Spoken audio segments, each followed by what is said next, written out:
Hello friends, welcome back to my channel Sangam impact.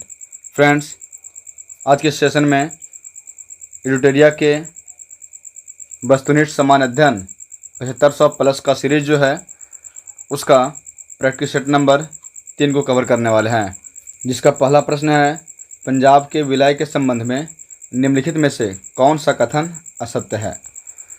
पहला कथन है कि 29 मार्च 1849 को गवर्नर जनरल की ओर से घोषणा हुई कि पंजाब राज्य समाप्त हो गया। यह कथन सत्य है। अगला है कि महाराजा दलीप सिंह के सभी प्रदेश भारतीय ब्रिटिश साम्राज्य का हिस्सा बन गए हैं, तो यह भी कथन सत्य है। अगला है दिलीप सिंह को 2.5 लाख वार्षिक पेंशन दी गई। यह कथन जो है वो असत्य है। तो इस प्रश्न में कहा था कि असत्य कथन को पहचाने, तो इसका सही आंसर ऑप्शन सी हो जाएगा।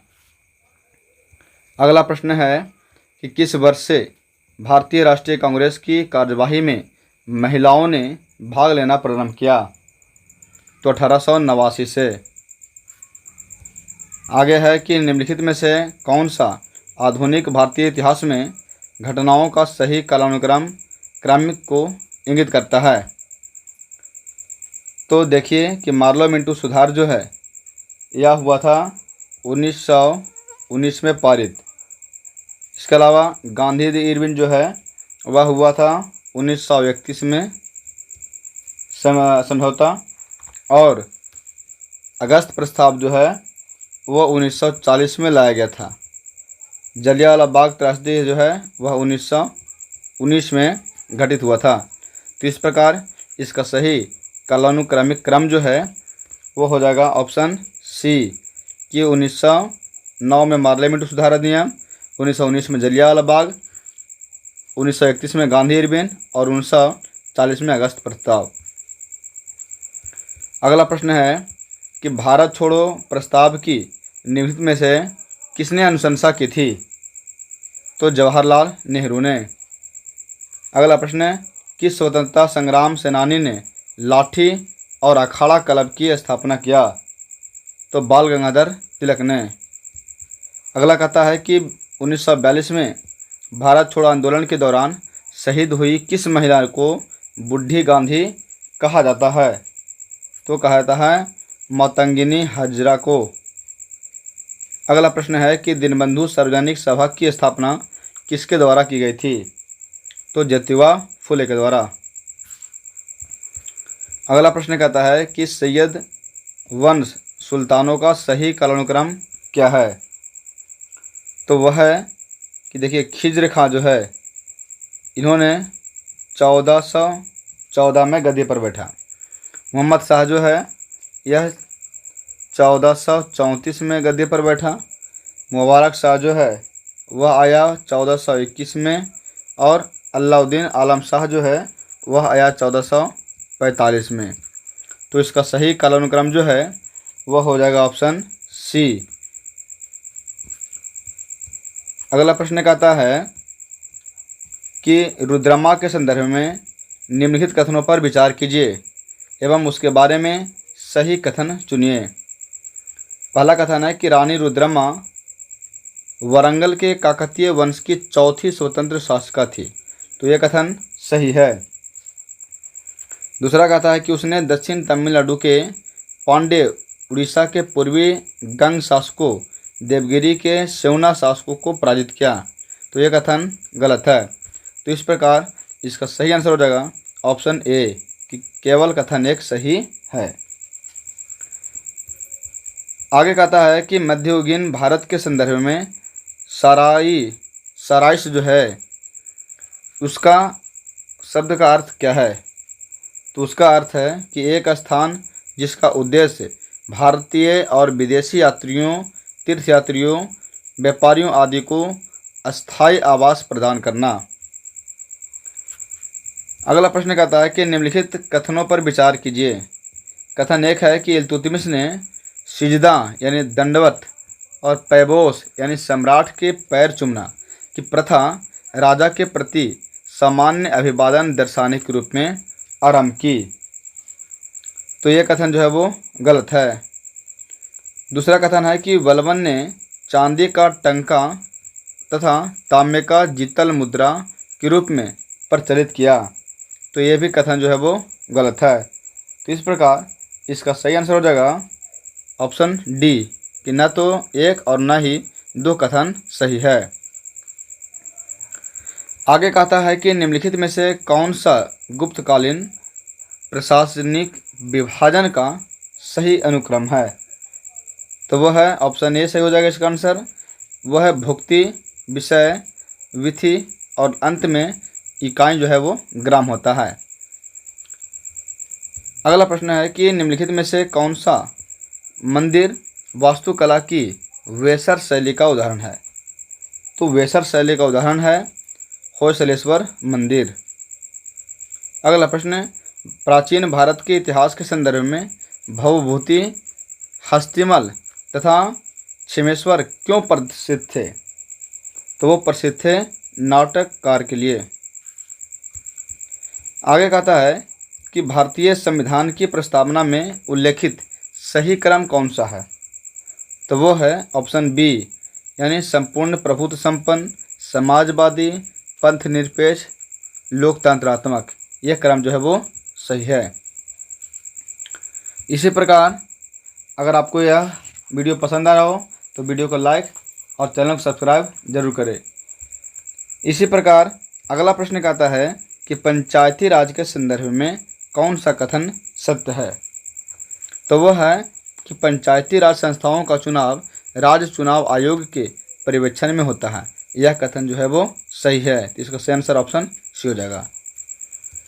आगे कहता है कि केंद्र और राज्य के मध्य संवैधानिक शक्तियों का बंटवारा किस अनुसूची में वर्णित है। तो वह है 7वीं अनुसूची में। अगला प्रश्न है मौलिक अधिकारों को लागू करने के लिए किसी न्यायालय द्वारा जारी किया जा सकता है। तो मौलिक अधिकार को लागू करने के लिए किसी न्यायालय द्वारा समादेश जारी किया जा सकता है। अगला प्रश्न है कि प्राकृतिक पर्यावरण की रक्षा किस प्रकार का संवैधानिक अधिकार है। तो वह है एक मौलिक कर्तव्य, यानी प्राकृतिक पर्यावरण की रक्षा करना एक हमारा मौलिक कर्तव्य है। इसी प्रकार अगला प्रश्न कहता है कि भारतीय ध्वज संहिता के प्रावधानों के अनुसार भारतीय निकाय के मानकों को लागू करने के लिए निम्नलिखित निकायों में से कौन सा प्रभारी है। तो वह है भारतीय मानक ब्यूरो। अगला प्रश्न कहता है कि नीचे दिए गए 4 युग्मकों में से कौन सा युग्म सही सुमेलित नहीं है। सूची 1 में है अनुसंधान संस्थान और सूची 2 में है संबंधित शहर। तो देखिए कि शुष्क वन अनुसंधान संस्थान जो है वह जोधपुर में ही है। तो ये कथन सही है। अगला हिमालय वन अनुसंधान संस्थान ये देहरादून में नहीं है। अगला वर्षा वन अनुसंधान संस्थान ये जोरहट में है, सही है। उष्णकटिबंधीय वन अनुसंधान यह भी जबलपुर में सही है। इस प्रकार का सही आंसर ऑप्शन बी हो जाएगा कि ऑप्शन बी का जो है वो सुमेलित सही नहीं है। अगला प्रश्न कहता है कि भारत में कोयला खनन की महत्वपूर्ण घटनाओं पर विचार कीजिए तथा उन्हें सही कालानुक्रम में व्यवस्थित कीजिए। तो देखिए रानीगंज में कोयले का प्रथम उत्पादन जो है वह हुआ था 1774 में। इसी प्रकार अगला जो है कोल इंडिया लिमिटेड की बात की जाए तो इसकी स्थापना जो है वह हुआ था 1975 में। और कोयला खदानों का राष्ट्रीयकरण जो है वह हुआ था 1973 में। एवं राष्ट्रीय कोयला विकास निगम की स्थापना की अगर बात की जाए तो वो हुआ था 1956 में। तो इस प्रकार देखिएगा कि इसका सही आंसर जो है वह हो जाएगा ऑप्शन डी। अगला प्रश्न कहता है कि भारत का कौन सा राज्य चूना पत्थर, जिप्सम, नमक और जस्ता के भंडारण के लिए प्रसिद्ध है। तो वह है राजस्थान। फ्रेंड्स अगर वीडियो पसंद आ रहा हो तो वीडियो को लाइक ज़रूर करें। अगला प्रश्न कहता है कि भारत की 2011 की जनगणना के अनुसार भारत की नगरीय जनसंख्या का प्रतिशत कितना है। तो नगरीय जनसंख्या का प्रतिशत है 2%। अगला प्रश्न, नैनो टेक्नोलॉजी का जनक किसे कहा जाता है? तो नैनो टेक्नोलॉजी का जनक जो है रिचर्ड फेनमैन को कहा जाता है।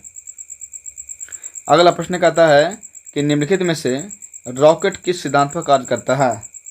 तो वो करता है रेखीय गति का संरक्षण के सिद्धांत पर। अगला कहता है कि इको साउंडिंग का प्रयोग होता है, तो किसके लिए होता है प्रयोग?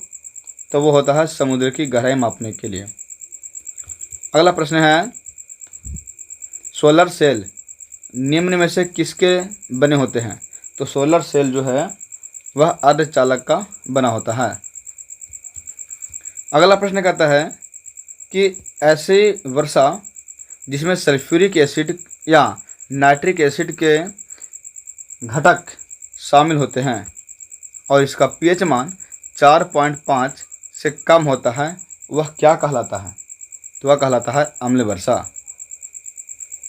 अगला प्रश्न है कि जहरीले गैसों को ख़त्म करने के लिए उत्प्रेरक रूपांतरणों निम्नलिखित में से किस धातु का उपयोग उत्प्रेरक रूप में की जाती है?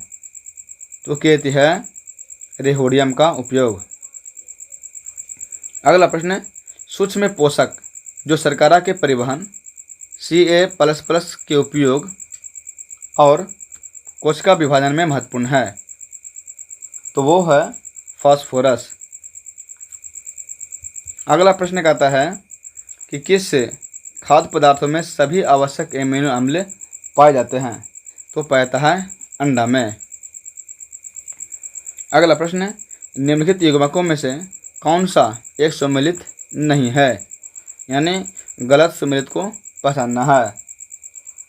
तो इसमें देखिए पेडोलॉजी जो है वो पौधे के जीवाश्मों का अध्ययन नहीं, तो ये कथन जो है ये सम्मिलित गलत है।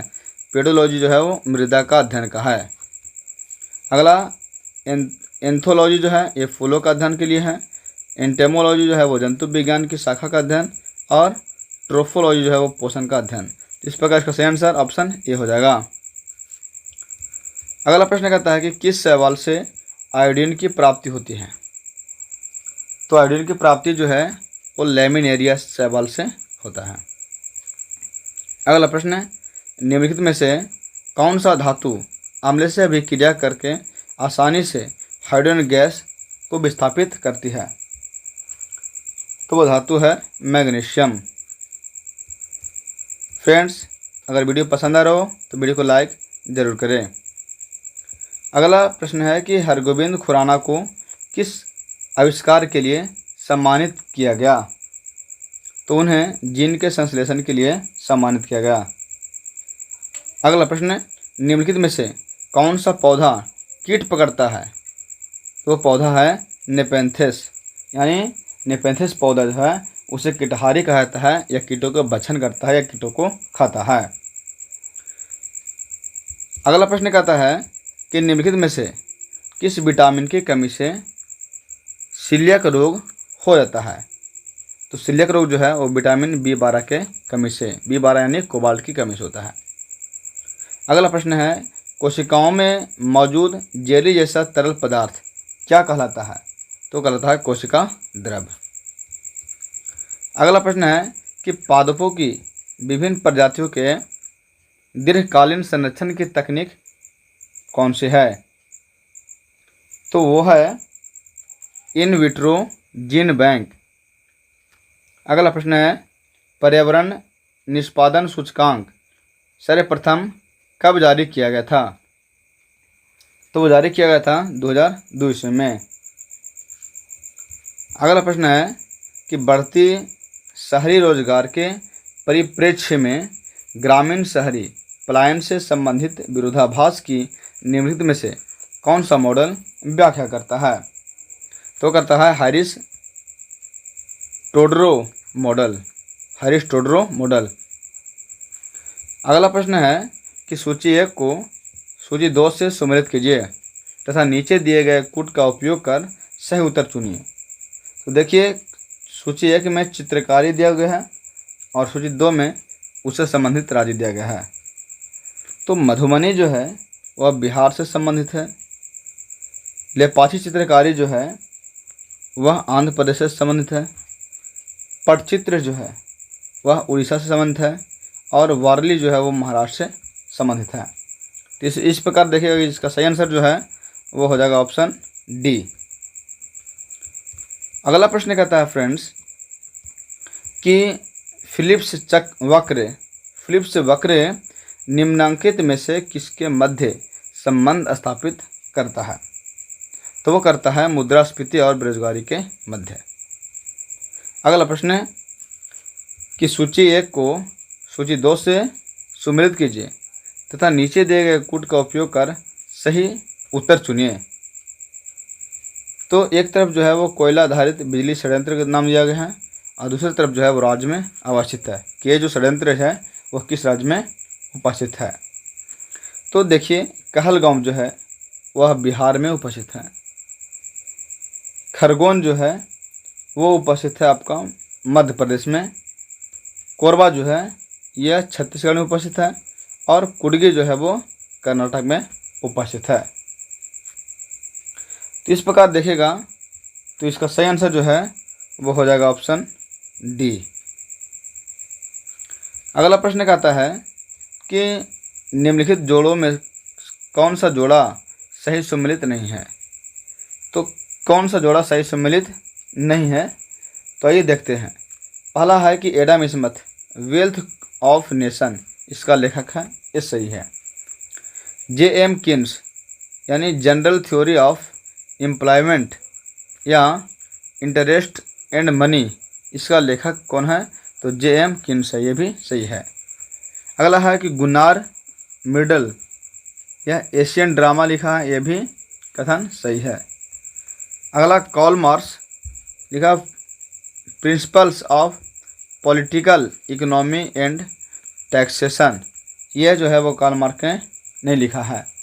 तो इस तरह से इसका सही आंसर ऑप्शन डी हो जाएगा। अगला प्रश्न है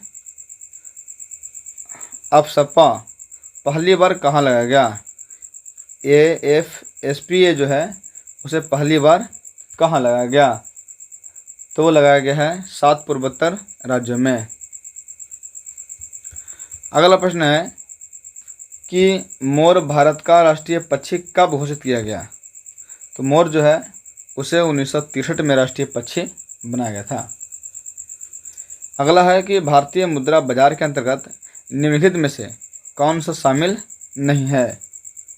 तो भारतीय मुद्रा के अनुसार जो है वो भारतीय प्रौद्योगिकी विकास बैंक शामिल नहीं है। अगला प्रश्न है कि पोचमपल्ली किसके लिए प्रसिद्ध है? पोचमपल्ली जो है वह किसके लिए प्रसिद्ध है? तो वह बुनाई के लिए प्रसिद्ध है। फ्रेंड्स, आज के सेशन में इतना ही। अगर वीडियो अच्छा लगा हो तो वीडियो को लाइक करें और अगर चैनल पर पहली बार आए हो तो मेरे चैनल सब्सक्राइब जरूर करें। धन्यवाद।